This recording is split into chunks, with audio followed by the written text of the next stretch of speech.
All right, I think we should be live. Excuse me, this is Dennis Misigoy, Libertarian for the U.S. Senate here in the state of Florida, coming back with another Thursday afternoon live stream. It is June the 9th, so we're getting along there in time, and you know, if you've already been with me before, you already kind of know where I stand on many of these issues, but let's see what we can talk about in terms of stuff that's going on until we get a few questions in here. I always like to, as much as we can, have the conversation be a little bit directed by other folks who are joining us for it. So, but, you know, one of the big issues still of the last week or two continues to be a lot of discussion in the fallout of the school shooting in Uvalde, Texas. Again, another one of these examples where, and as the topic of mass shootings has come so much to the forefront again, and the attempt to pass through more federal legislation to try to exert more control over guns, the idea, a very simplistic idea, pushed forward primarily by Democrats, but somewhat still by Republicans as well, that by limiting access to firearms, that they're going to limiting legal access to firearms, because again, if you just disregard the law, it's not really going to make that much big of a difference. So, but that's again their approach as usual, and not a real consideration to what are the conditions that create it. It was something interesting I came across a post regarding it, say basically how would you deal with it, or what should we do about, or what's your solution? I forget exactly how the question was phrased, but basically about this issue with the school shootings, mass shootings in general. And, you know, I think the ideal solution would be, obviously, you would like to create conditions where people simply aren't motivated to this sort of thing. I think ideally we would like to see society, humanity as a whole, really embrace a different way of dealing with one another, in the sense that you wouldn't have people in these positions that are all sort of alienated and whatnot. And again, that's not an attempt to try to shift the blame from the killers, the people who pulled the trigger, but just a recognition that people aren't just, typically they're not just born and come out of the womb wanting to commit heinous acts like this. It's usually there's some sort of buildup and some sort of way in which we can at least identify folks who may be a little bit more vulnerable to the sort of influences that might lead them down that path. And so I think part of that is one of those things where ideally as a society it's something we'd like to do, but that is not something you can really do as a top-down policy. As a matter of policy of what you can actually pass that's going to go down, what can you do that's actually going to help one of these things, or reduce the incidents, or at least mitigate them in the sense that they will not be as severe, that you won't have a gunman wandering around a school for an hour before somebody actually goes and takes them down, which was the case in Texas, which obviously was somewhat exacerbated by the police essentially blocking anyone who wanted to come in and try to stop what was happening. So one of the obvious things, besides not having police do that per se, would be to eliminate, obviously, the gun-free zones. And it's something that's existed for, since 1990, signed into law by the elder George Bush. What was he? Trying to think, 40 or 41st?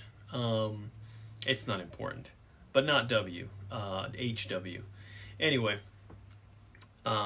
he signed that into law, and really, if you think about it, almost all of the mass shootings that you've heard about, particularly with sort of the crazed gunmen, particularly in schools, all of this has happened since then. I remember I was in my senior year of high school in particular when one of the first really of this sort of wave of these that was really well known happened, which was the shooting in Columbine. And again, there's, to folks who are not so naive as to think that you could actually have government step in and prevent anyone from having guns or prevent anyone from doing these terrible acts ahead of time. Anyone who's not naive enough to see that, or yes, who is understands enough and is not so naive so as to believe that they can just pass laws that are going to prevent this, recognizes that one of the biggest problems we have is that we have created these massive soft targets. Anybody who wants to rack up a body count, and in particular a disaffected youth who, for whatever reason, wants to target other kids, whether it is their specific peers or in the case of the shooter in Texas who was just going after random elementary school kids. In either one of those cases, the folks know that when they go there with weapons, when they go there armed and ready to kill, that there's not likely going to be anybody who can return fire. And maybe if they're unlucky, there'll be the one school resource officer or something like that in some schools.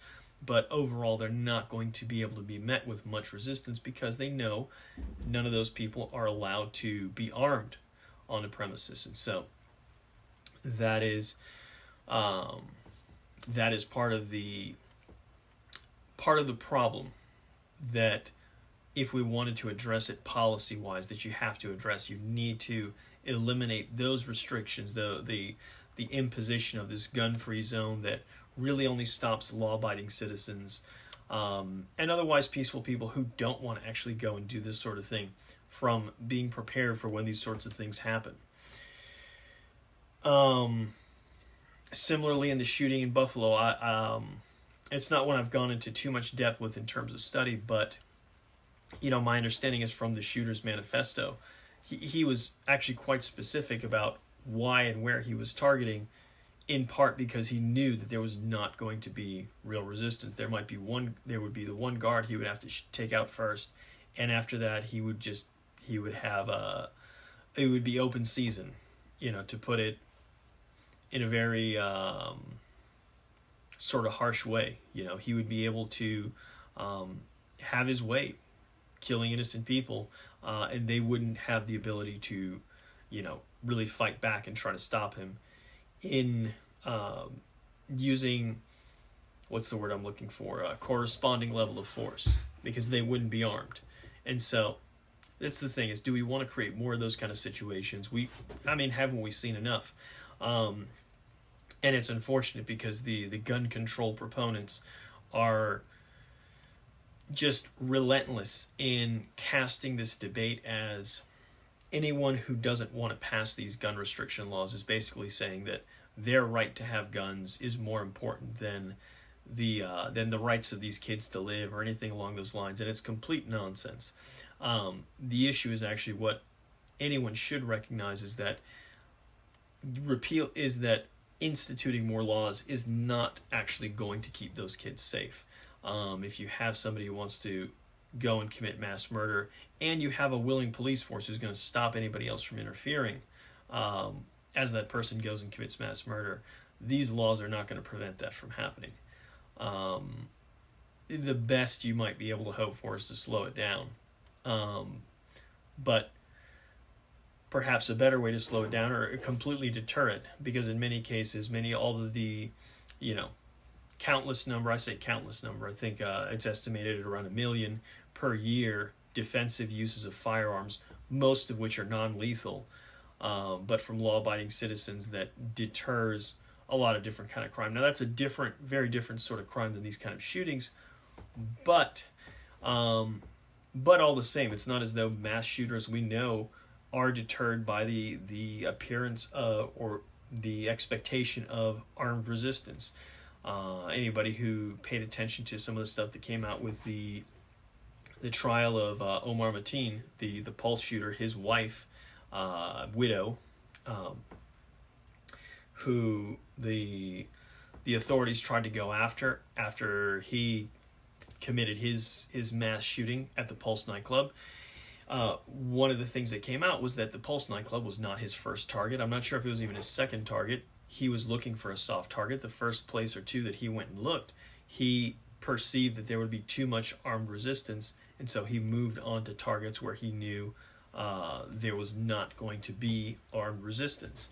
And so we kind of have a sense, and I don't think that the profile of other mass shooters is so vastly different. And what they're doing obviously is very similar in terms of going to a large place, going to a place with a large number of people in a comparatively confined space where those people are unarmed and by and large defenseless, and they're able to just pick people off. And so we create the conditions for that by creating the situation where we know that these kids, or whoever it's going to be in whatever situation, because the nightclub obviously was not a school, but in any one of these situations where we create conditions where we're going to have a mass of people who can't defend themselves, it is a mass shooter's dream. And that's why they come to these places. I often would sort of make the side comment that there's a reason why you'll never see a mass shooting happen at a gun range or at a gun show. There's a reason that those aren't the crowds they're going to go towards. They're going to go towards crowds that can't defend themselves. And,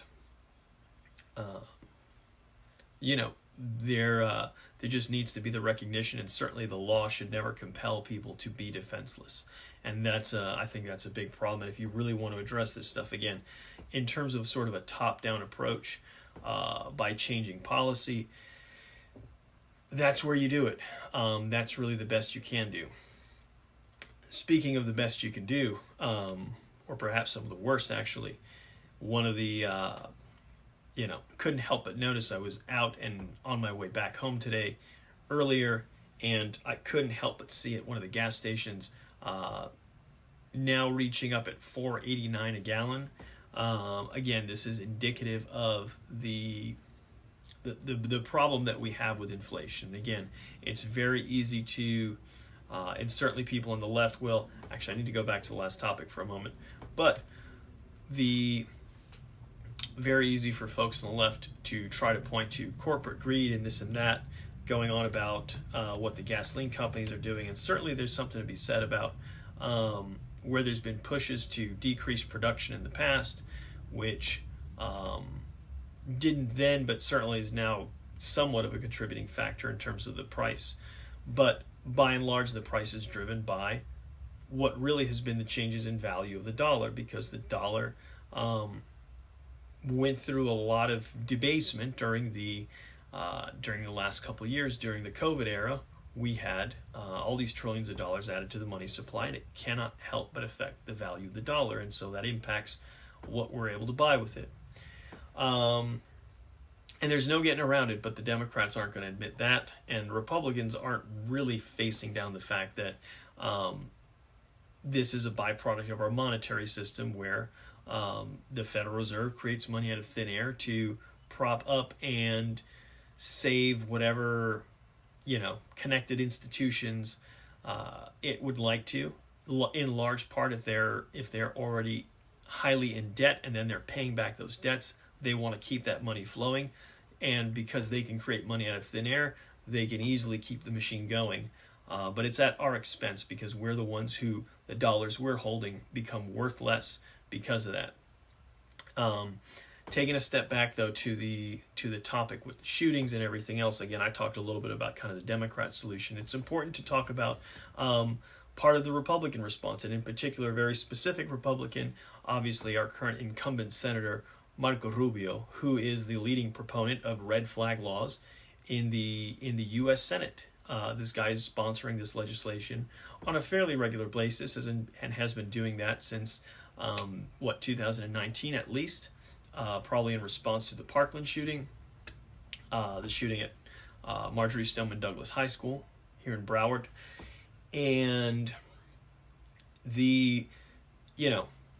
again, this is a government solution to empower the government to intervene and try to prevent these sorts of tragedies by allowing them to bypass due process and undermine the Second Amendment to seize a person's guns because they determine that, this person's a threat. Now, it's important to bear in mind, again, government has the tools already to kind of deal with these kind of mass shootings. And look at what we saw with the government agents, the police in Texas. What did they do when this guy was in there shooting kids for an hour? They stood outside. they basically protected him in the sense that they didn't allow others to come in to offer resistance, or they did their best to prevent that. So do you think by expanding those people's powers, the people who didn't step in, the people who didn't go and do that, do you think that their objective is now going to be to do whatever it takes to prevent or stop these kind of tragedies? They didn't try to do it in this case. Why would they be trying to do it in that case? The much more likely scenario is that powers like this are going to be abused. The government's biggest concern is not, and this is a harsh reality for folks to understand, the government's biggest concern is not mass shooters going into schools or wherever else to kill a bunch of innocent people. The reality is their biggest concern is going to be armed people who wish to resist something that the government wants to do. That's the bigger threat, and that's who they would really like to identify and subvert those people's Second Amendment rights.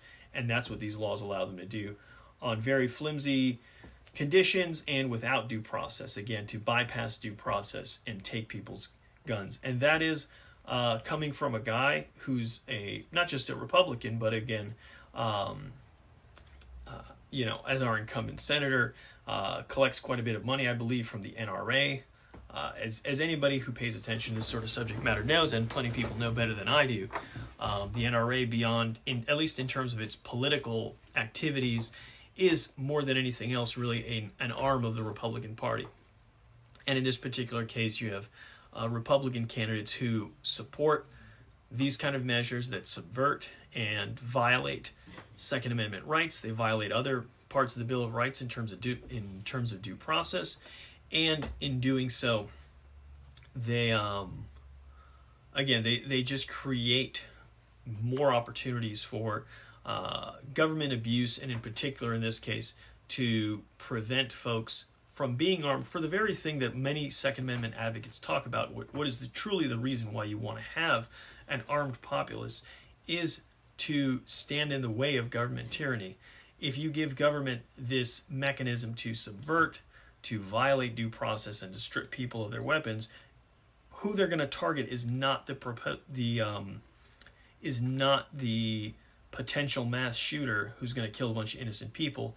It's the potential resistance fighter. It's the potential person who is going to not allow something to go on when the government tries to take the next step. And if it's any of the sort of crazy things we saw maybe in other countries around COVID, where we saw people literally getting relocated to camps in some other countries, these sort of quarantine facilities or whatever they want to call it. So it's the people who would resist that, and maybe who believe in conspiracies, and not to say that there aren't some crazy theories that maybe I don't quite subscribe to myself, but as I always say, I don't hold it against anyone to believe in any conspiracy, because the government has lied to such a great degree that there's a very good reason to not believe them. And so it may be that they might target folks on the basis of that, again, trying to build up that perception of some sort of mental health issue in order to justify that violation of rights, and to engage in that kind of gun seizure, which is, again, exactly what the red flag laws are about, what it allows the government to do. Take it one step further, and also one of the obvious sort of downstream impacts of this is where you do have a gun owner who values their gun rights. And again, this is not assuming any sort of negative intention from the government, but one of the things, even in the best of circumstances, that you're going to have as an unintended consequence of this kind of law is that people who are armed and who value those rights, but who do need mental health assistance, they're going to be a lot less likely to seek it out. They're going to be a lot less likely to get the help that they need, because there's going to now be that specter of, if somebody does,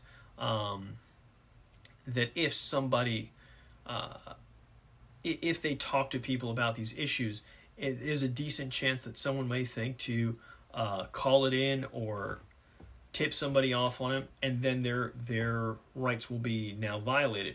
It creates a dangerous dynamic that disincentivizes people who need mental health support who need that sort of treatment from getting it. And that's also one of the last things we want to do. We want people who need help and are willing to get help. And people who aren't, we want them to become willing to get help. But the last thing you want to do is give them a reason to now avoid it, to now not want to do it. And that's exactly what these kind of laws do. And again, a reminder that is the go-to solution for our incumbent senator, Marco Rubio. So if you would like to have a senator who is not trying to push red flag laws and also not trying to expand restrictions on gun ownership, be it based on age or any other criteria, or limiting what firearms people can own, if you don't want a senator who's doing any of those things but who actually respects the Second Amendment and believes that the best way for avoiding these sort of tragedies is for people to have the means to defend themselves and to not be restricted from doing so, there's really only one choice, and that's me. So if you want to get behind that and support it, I really encourage you to do that. Obviously, the website is always here as usual. The URL right down here, misigoy.com, misigoy.com. If you can contribute, that helps a great deal. If you can volunteer, that helps as well. I still need to get back to a few people who've submitted already, but we're going to do the best that we can with everything. And there's a lot to be said about everything coming up. And so it's really important, though, for folks who recognize these problems and understand that the best way for us to mitigate and deal with almost any of these problems, that so many of these problems aren't even natural, but they're being created by the dynamics or being exacerbated by the circumstances created by various government policies. And this is one of those where if we simply weren't making these soft targets and weren't encouraging other people and normalizing this, these sort of events would be a lot less common. And certainly there is an effort to present those as much more common than they are, but it's part of how people play games with statistics. But putting that part aside, there are very real tragedies here, very real lives lost, very real innocent lives being lost. And so we want to mitigate those tragedies or limit those tragedies, prevent those tragedies as best we can. And, I have very great confidence that the best way to do that is to allow people to defend themselves. On the one hand, it is the most likely thing to deter a shooter like that is the fact that there is not a soft target. But even if they're not deterred, and even if they go in, at a bare minimum, they're not going to be waiting for somebody to show up or just decide to cross the line in order to save them. They're going to be able to, there will at least be people on the inside who are able to offer resistance, and not something where I would advocate in any sort of mandatory sense. Obviously, it should be up to every individual, but if if there's teachers and staff within a school who are trained and are comfortable and are willing to bear arms, they shouldn't be prevented from doing so by any law. Nobody should be stepping in to prevent people who are capable and are willing to be able to defend themselves and their peers, the folks, the kids, everybody in the schools or whatever the setting may be that we might be talking about, because it's not limited to schools, as we mentioned. They should always have the means available to themselves to defend themselves from this kind of force, and it's really that simple. Let's see. I talked about this issue quite a bit. I do have to say, was mentioning in terms of inflation a little bit earlier, and really what again, it's just a reflection of the terrible monetary policy we have. But now is really the part where it really comes down on all of us, the regular folks who are getting gouged in the worst kind of way for all the basic goods that we need. Prices have gone up because the value of the dollar has been so disrupted. It is something in particular I found, I don't want to just say humorous, but perhaps outlandish or certainly worthy of being called out and attacked for. Tweet from the official account for President Biden that outlines his plan for tackling inflation. And the very first bullet point that he has listed there for his plan to tackle inflation, he says very simple. Number one is let the Fed do its job. And that one in particular is quite triggering for me and a lot of us libertarians because we recognize that the Federal Reserve's job is not to fight inflation or help us with inflation or help Americans get through inflation. It is quite very much the opposite. They create this and these boom and bust cycles by manipulating the money supply. And anybody who looks at the history, just look, and I put in kind of making a comment about this, a chart showing the history, the value of the dollar, and this only even going up to 2019, before even COVID hit, and you look from 1913 when the Fed came into existence up until 2019, the dollar is basically worth 5 cents of what it was, or 5% if you want to think about it that way, of what the dollar was worth back in 1913. So it's quite remarkable. And so anyone thinking that you're going to trust the Fed or let the Fed do its thing, do its job to combat inflation, the focus of the Fed has never been to combat inflation. If you go back to really its origins with the meeting on Jekyll Island with Aldrich and all these big bank leaders and stuff, and what they came up with and devised, and you look at what it's actually done. To be fair, I wouldn't expect things created by government to really be successful at what they're doing, but there shouldn't be any mystery, though, in terms of a public, this sort of public facade of the Fed as being controlling inflation or controlling the value of money. It's been an abject disaster. The dollar continues to lose value over time continuously. It's not that we're expanding the money supply to keep up with productivity and everything else, because if there was really that sort of dynamic, the dollar would be holding its value, and it doesn't. Things that are still the same things cost more now than ever before, and certainly that's very visible when people go out and purchase gas to put in their car. So, but it's remarkable, and he's not, obviously President Biden is not the only person. That's actually quite par for the course in Washington, D.C. and in the two-party establishment to believe that the Federal Reserve is the answer. The Federal Reserve is going to save us. Congresswoman Val Demings, the likely Democrat in this race, the likely Democratic nominee. I don't know if any of the other Democrats who are filing will be making it and they'll be going through a primary. I assume that they will, but she's obviously the odds-on favorite to be the nominee in that race in November, in this race, I should say. And again, she said not too long ago, a couple months ago perhaps, that the Federal Reserve was the most important thing we have to, like the most important tool to fighting inflation, and it's just absolutely absurd. So anybody thinking that the Federal Reserve is on the side of trying to stop inflation, you should almost just stop listening at that point, because at that point you'd know that these people, they're either lying to you or they have no idea what they're talking about, and it doesn't really matter which one of those it is. It doesn't really matter, because at the end of the day, they're not fit to be in power. Same thing with recently looking at a clip of Janet Yellen talking about, again, another person from the Fed, going on about they didn't see what was coming in terms of the inflation and what they thought the results of all their actions were going to be. Now, you can either she doesn't know what she's doing, if that's really the case, because a lot of us understood that if you print trillions of dollars and add them to the money supply and put them in circulation, then it's going to have this effect.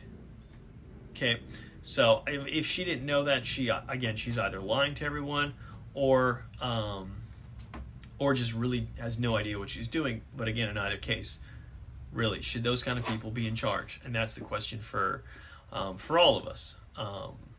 And so, and then it's a whole bunch of vague promises to do things that government really has no legitimate power to do, lower everyday costs for Americans, will keep reducing the deficit. I find that one unlikely,